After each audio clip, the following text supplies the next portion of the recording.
এই খাবারটা যদি আপনি রান্না করেন, আপনার ঘরে যদি গরুর মাংস থাকে, তারপর আপনি এই রান্নাটা দিয়ে অনায়াসে 2-3 প্লেট ভাত খেতে পারবেন। তো চলুন এই রান্নাটা শুরু করি। কি দিয়ে কি রান্না করি? তো আসসালামু আলাইকুম, hello everyone, this is Nipa blog. Nipa বলছেন। আপনারা সবাই কেমন আছেন?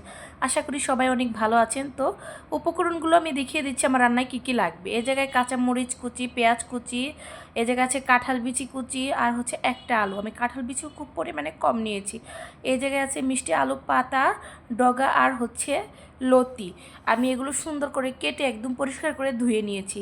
তারপরে এই জায়গায় নিয়েছি বুদকিয়া মাছ। আমাদের অঞ্চলে এই মাছকে বুদকিয়া মাছ বলে। আপনারা কি বলেন অবশ্যই কমেন্টে জানাবেন। এই মাছটা অনেক ফেভারিট আমার। এই জায়গায় হলুদের গুঁড়ো, ধনিয়ার গুঁড়ো, মরিচের গুঁড়ো, আর হচ্ছে স্বাদ মতো লবণ আমি নিয়েছি। এই জায়গায় নিয়েছি আদা রসুন বাটা আর জিরা বাটা। তারপর নিয়েছি গাছে থেকে আনা ধনিয়া পাতা, মানে আমাদের যে ছাদ বাগানে ধনিয়া পাতা আছে, তো সেগুলো। তো এখন হচ্ছে একটা কড়াই নিয়েছি, এর মধ্যে দিয়ে দিব আমি সেই মিষ্টি আলু পাতা আর লতিগুলো। এরপর দিয়ে দিব হচ্ছে কাঁঠাল বিচি, কুচি করা আলুগুলো। কুচি করা আলুগুলো কিন্তু আমি অনেক মিহি করে কুচি করেছি। এইটা যদি শুধু মাছ দিয়েও রান্না করা যায় তারপরেও ভালো লাগে, এই কুচি করা আলুটা ভাজি করলেও ভালো লাগে।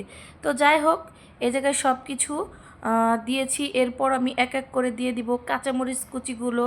এই তরকারিতে কাঁচামরিচের পরিমাণটা একটু বেশি দিবেন, তাহলে খেতে বেশি মজা হয়। আর আমি হচ্ছে 2 মোট পরিমাণ পেঁয়াজ কুচি দিয়েছি।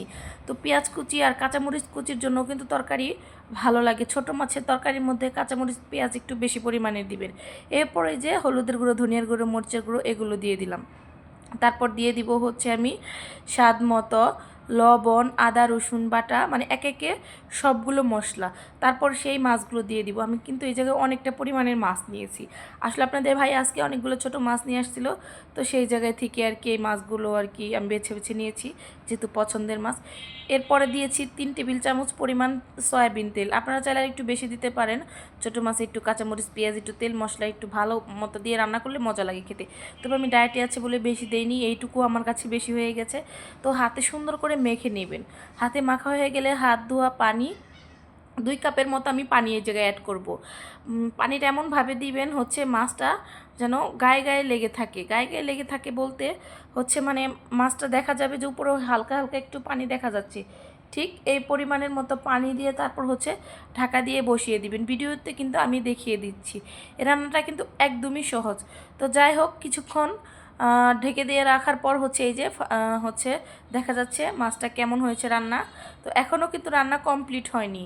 এরপর দিয়ে দিতে হবে ধনিয়া পাতা, যে ধনিয়া পাতাগুলো আমি কুচি করে রেখেছিলাম। একবার হলেও কিন্তু এই রান্নাটা আপনারা ট্রাই করে দেখবেন। বিশ্বাস করেন এত মজা হয়েছিল এই তরকারিটা। আমি যেহেতু ডায়েটে আছি, আমি তরকারির পরিমাণটাই বেশি খাই। আজকে আমি অনেকটা পরিমাণে তরকারি খেয়েছি। অন্য সময় হচ্ছে সেদ্ধ সবজি খায়, তো আজকে আর হচ্ছে সেদ্ধ সবজি করিনি। এই তরকারিটা একটু বেশি করে নিয়ে ভাত খেয়েছি, যেহেতু পছন্দের জিনিস। তো তারপর হচ্ছে ধনিয়া পাতাগুলো আমি দিয়ে হালকা করে একটু নেড়ে চেড়ে নামিয়ে নিলে গরম ভাতের সাথে পরিবেশন করবেন।